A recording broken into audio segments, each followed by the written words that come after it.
Hi everyone, my name is Dr. Mike and I am a camper. In fact, I've been a camper for the last 60 years and I've gone through all forms of camping. And when my family was younger, we had tents, we had a pop-up for 10 years, we had a hybrid camper, which is like a travel trailer for 10 years. But eventually that travel trailer got a little older and my tow vehicle got a little older and I wasn't as comfortable towing it, so I sold both of them. And a few years later, I bought what I'm in right now. This is Violet the camper van, and she started out as a ProMaster 1500 cargo van, completely empty. I did use her as an empty cargo van for camping for a little bit, but eventually I had some things modified by a place called Wayfarer Vans in Colorado Springs. And what they did was they put in a very short order, by the way, floors, walls, ceilings, a bed, a little kitchen area. And so I had a functional camper. And for the last 3 years, my friend Tom and I have been slowly modifying Violet so she is becoming ever more personalized and useful for camping adventures. So in the beginning, I had a solar system that used a Goal Zero power supply. It was the 1250, very big, very, very heavy. It had a roughly 1,200 watts of power, but because it was an AGM battery, you could only use half that. So I had about 600 watts, 600 watts of power. That particular device could accept up to 300 watts of solar, so I had 300 watts on the roof. And you could also plug it into the cigarette lighter, but that was only 32 watts, so that was nothing. Or you could use an adapter, like a house adapter. That was only 75 watts, but that was better than nothing. So I would use that particular kind of solar generator with my solar panels, and then when I was driving, I also had plugged into it an inverter with the power adapter, so I was getting an additional 75 watts that way. It was actually a pretty good system, although it was very big and it didn't charge very quickly. But in 2018, I made a video on using electrical devices, cooking devices with your solar generator.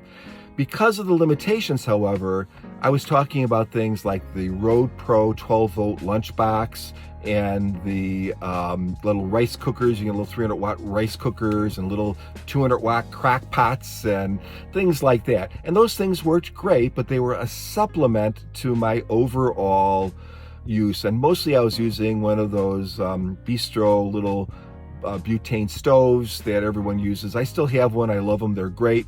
So that was my supplement. I could save on butane fuel by using these kind of low wattage electric devices.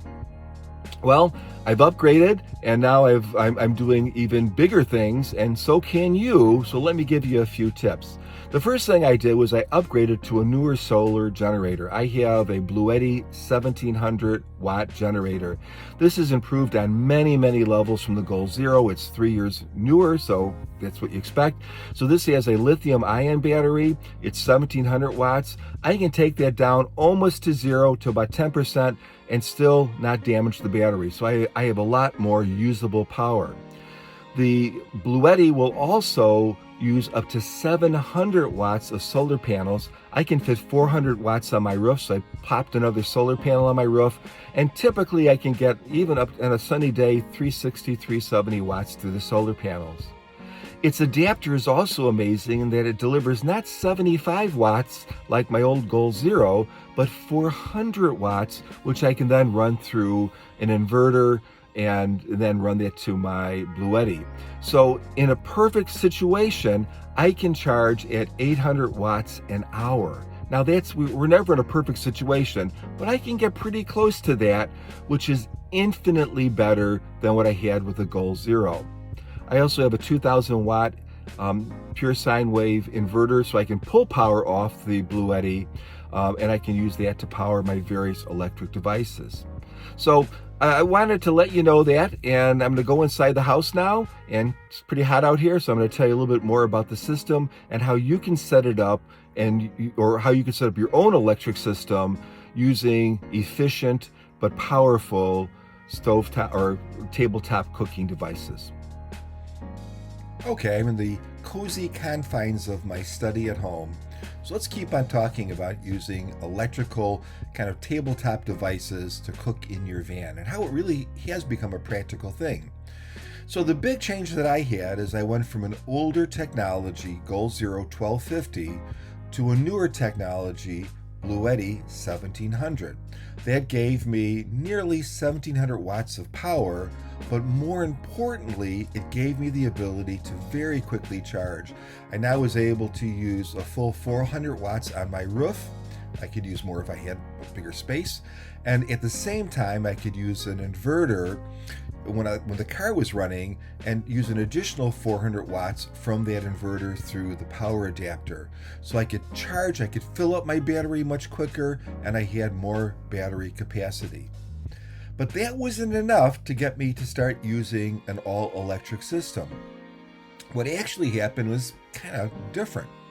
So my cargo van was registered as a cargo van, but if you looked inside of it, you would know immediately that it was more like an RV. I never used it for cargo. It was strictly a pleasure vehicle. But in Illinois, you have to certify your car or your vehicle as an RV, and that required several steps, which I'll just list up here right now so you can see what they are. One of those things was to have an onboard cooking system with an onboard fuel supply. And I didn't really want to mount some sort of RV type 2-burner thing on my little kitchen area, and I certainly didn't want to have to vent some sort of propane tank because this would be an inspected system. So I couldn't just stick a propane tank in the back of the vehicle and expect them to pass me. So I thought, well, you know what I could do is I could mount an induction cooktop pretty easily. In fact, I mounted it on Velcro so I could take it off. And I could use my Bluetti system to at least demonstrate, as that was my fuel source, to at least demonstrate that I had this permanent cooking system. And frankly, I thought I would really never use it once I passed the inspection. But I was completely wrong, because that system has proven to be a very effective and efficient way to cook. Why is that? It's 1800 watts. That's crazy. Well, the reality is induction cookers cook very effectively and efficiently. Almost all of the energy, about 90% of the energy, goes directly into the cooking vessel. This is very different from things like a gas burner or even electric stove. Those efficiencies are much, much lower than an induction cooktop. The other thing is that I was cooking for only short periods of time. I was cooking, making a grilled cheese sandwich or some scrambled eggs or maybe heating up a can of soup. That takes 5 minutes, 6 minutes, 3 minutes sometimes.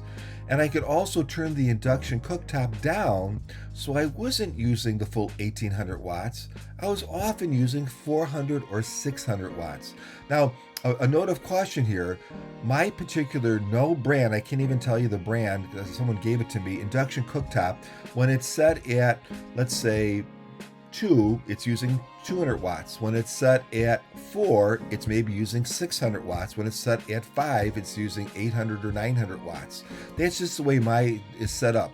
Other brands I've seen on YouTube, like the Dux Top, that will cycle on and off. So it's using a very high power, but it's cycling on and off to simulate lower power. That's not going to work quite as well as an induction cooktop that just kind of ramps up kind of an inverter style and moves up slowly instead of just cycling on and off to simulate something. So if you have trouble with an induction cooktop, make sure that it's the type that's continually providing power, not cycling on and off. Anyway, the other thing people complain about with induction cooktops, by the way, is that you have to have special pans. These pans are not expensive anymore. You can buy them at Target. You can buy them at Walmart. You only need 1 or 2 pans. I have a very deep frying pan, which I'll show you a little bit later. And I have a little, like 1.5 quart saucepan. And that's more than enough to cook just about anything that I need to cook in my camper for myself. So I discovered that using an induction cooktop could be very energy efficient, because I was cooking for a short amount of time, because it was so energy efficient, and because it was also safer. There was no open flame. It was cool to the touch. It was a great addition. So I started to play around with other things. Could I run a microwave oven? Again, a microwave oven is a pretty efficient device. You are not heating up an oven space like you would with a toaster oven. All of the energy that you generate is going directly into that food. So could you do it? Well, yes, you could.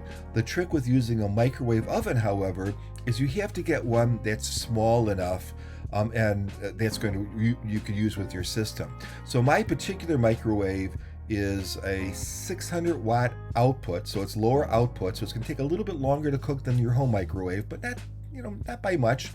And it requires 950 watts input to get that output. You can look at the back of the microwave if you're at the store. It's going to tell you what the input wattage is. Most of these small dorm style microwaves are in the range of 1,000 to maybe 1,200 watts input for 6 to 7 to 750 watts output. So you want a small microwave. I chose one with manual dials because that way I'm not using additional power to power the displays and things that I really just don't care about. So even having just a display on a microwave is going to chew up power just sitting there. I thought, well, I don't really want to do that. So yes, you can use a microwave too. Now, both of these devices are most effective when you use them for short amounts of time. You make your coffee in the morning, you maybe make a grilled cheese sandwich for lunch, you heat up some soup or something for dinner, no problem. When I am traveling alone as a solo traveler, that's what I'm doing. Very simple meals, a bowl of oatmeal, whatever. Very easy, quick cook times. However, I'm fortunate that at least some of the time I have a companion to travel with me.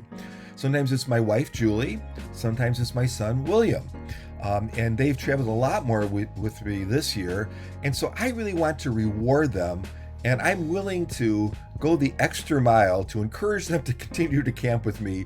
And to do that, I actually make regular meals and coffee. So when I'm by myself, I will usually just drink tea, or believe it or not, I'll drink instant coffee. I'm not a very fussy person, so it doesn't really faze me. Put a little milk in it, I don't care.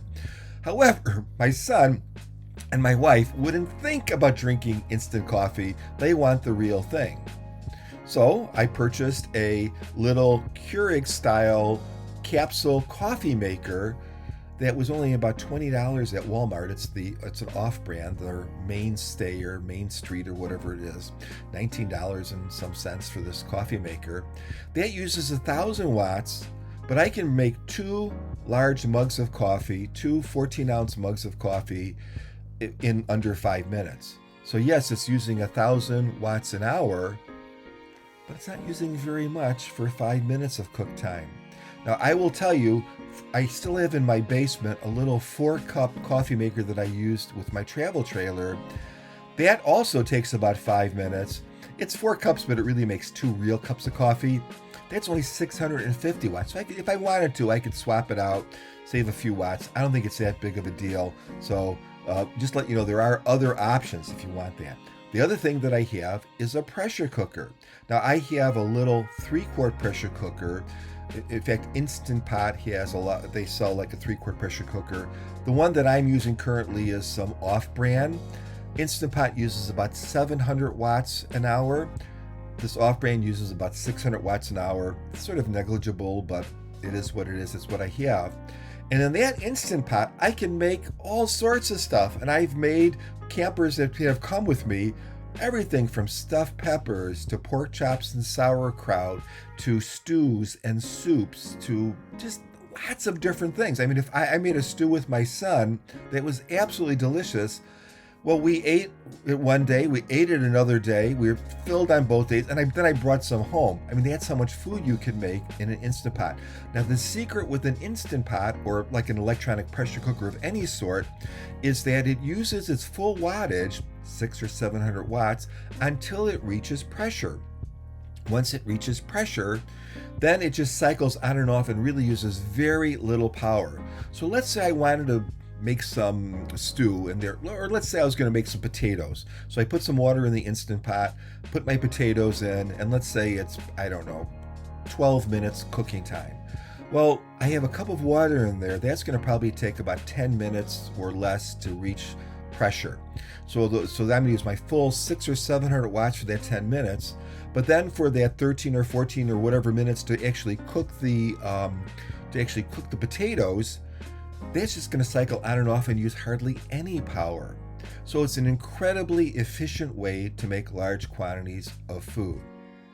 So let me tell you now what you need to have one of these systems work. First of all, you need a battery bank, either a homemade one or one of these complete package ones. I like the complete package ones because you can move them, take them different places and stuff. That is at least 1,000 watts, preferably about 1,500 watts to maybe 2,000 or 2,500 watts. The other thing that you need is you need an ability to refill that battery effectively when you don't have mains power. So you really want to look at the rate that you can charge the device from whatever way you can charge it when you're out in the field. So how many solar panels can you put on your roof? You're going to need a lot of them. I'd say minimum 300 watts. 400 watts is better. If you could get more on your roof, God bless you. I can't get more on my roof, so that's what I have, 400 watts. How fast can you charge it from a plug-in-the-wall charger? Well, remember, my Gold Zero can only charge at 75 watts per hour. So if I wanted to just go up to 750 watts, that would be 10 hours of charging. My Bluetti can charge at 400 watts an hour.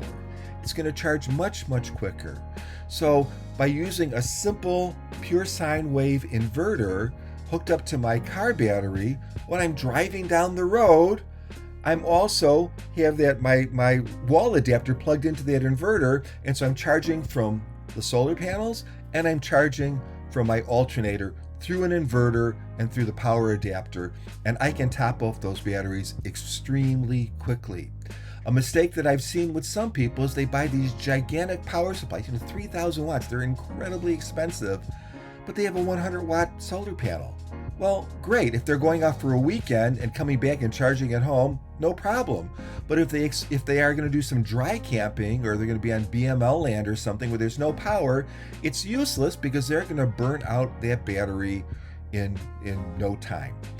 So you have to have the ability to fill the battery, and you have to have enough battery capacity. Lastly, you want to make sure that the inverter that either you're buying or the inverter that is in your device is sufficient. So for a lot of electronic devices that have computer controls, you want a pure sine wave inverter. That's going to replicate the wave pattern perfectly like the wave pattern of the electricity that you get out of your house outlet. Modified sine waves are kind of jerky, and although many appliances will run with them, they're going to run hotter. Their timing circuits may not work quite as well. They may not run at all, especially if it's a precision device like a CPAP machine. So you really want that pure sine wave inverter. And you want it to be of a sufficient power. So you could probably get by with 1,000 watts, but if you can get 1,500 watts or 2,000 watt inverter, that's going to really give you the power and the headroom that you need to really operate most of these appliances. Remember, many of these appliances I can operate at a lower power. I don't have to operate my induction cooktop at 1,800 watts. In fact, I almost never do. I just turn it down to 600 or 800 watts, and that's more than sufficient, or even less sometimes. That's more than sufficient to cook most things. So you have to fill it, you have the batteries, you got to have the filling system, you got all that down. Now the other thing that I have is I have backup systems. So backup systems allow me to prioritize those devices that absolutely require my house battery. I only have one device that is like that. That's my refrigerator. I use my house battery to power my refrigerator. I keep a lot of perishable foods in my refrigerator. It is a priority. So if for whatever reason, let's say I have a week of rain and cloudy days and I can't run my engine and my battery is getting lower and lower and lower, so I'm going to make sure that the one appliance that gets that power is the refrigerator. And to do that, I have other ways besides my house battery to generate light, ventilation, cooking, all that stuff. So we're going to look at that video, those little videos, and see what happens with that. You're looking at my priority device in this camper because the refrigerator is the only thing that must have the power from the house battery. So no matter what, if my batteries are super low, I'm going to make this my priority and find alternative ways to get light or ventilation or cooking. So I have a lot of redundancy in the van, so naturally I have a vent fan. which works great. But if I want to conserve my house battery, I can turn that off, and I can use this little fan here, which also ventilates, and that uses just one of these little power packs. Likewise, I have lights, which you can see right there. Very nice. If I don't want to use those, turn those off, I can just use this here. Boom. I guess we don't want all that, but that's that. If I have power, I can certainly cook on my induction cooktop, but if not, I can use my little butane burner. Going back to the induction cooktop, this pan was not very expensive. I picked it on an end cap. It's a frying pan, but it's also very deep. So you don't need a lot of cookware. You don't need, although you do need induction cookware, you don't need a lot. I think this pan was under $25. I also have a 1.5 quart little saucepan. That's more than enough to cook when you're using camp cooking, or when you're doing camp cooking. Well, there you have it. There are clearly a lot of ways that you can use high-powered, high-efficiency tabletop cooking devices, like appliances, to cook. And I've been doing this now for over a year. I do have a backup system. The only time I ever use my butane stove now is if I want to cook on the patio, on the picnic table. I'll do that, like if I have something greasy or if it's just a nice day. But all other things I can easily do inside. I've never had not enough power. I've always had enough using this very simple way to replace the power into my system. Just make sure, again, I'm kind of repeating myself, I know, but I want you to do this for sure. Make sure that you have a system that is at least 1,000 watts, preferably 1,500 watts or more, and make sure that that system is designed to refill itself quickly, either with massive solar panels or a combination of solar panels and a really hefty power adapter that you can easily connect to your car system using a pure sine wave inverter. If you have that system, then the only thing that you have to do is be cautious. And just like your butane fuel or just like the gas in your car, you got to kind of keep your eye on what's going on. So if my batteries are very, very low, I'm not going to cook something for an hour on in my pressure cooker. I'm going to do something else. Maybe I'll have a sandwich that night and wait for the batteries to recharge. If I am going to cook something really large, like let's say a big, huge pressure cooker full of stew or something, if possible, I'm going to cook that at noon when I have plenty of sun to replenish those batteries, as opposed to 7 o'clock at night when there's hardly no sun. Now, do I ever cook at night with this stuff? Absolutely. Again, just be cautious. Watch your battery levels. Think about how you're going to refill those batteries when you don't have an AC plug to plug in. And look at these appliances, not so much as just how much they use, but how long you're going to use them. 5 minutes, 6 minutes, 3 minutes? 1,000 watts is not that much when you divide it by only for 5 minutes of time. So take care, everyone. I hope this was helpful for you, and I just wish you all a wonderful day. Subscribe. I don't do as many videos as I used to, but I still do them, so subscribe. Please give me a thumbs up. That encourages me to do more videos, and just enjoy life. Bye.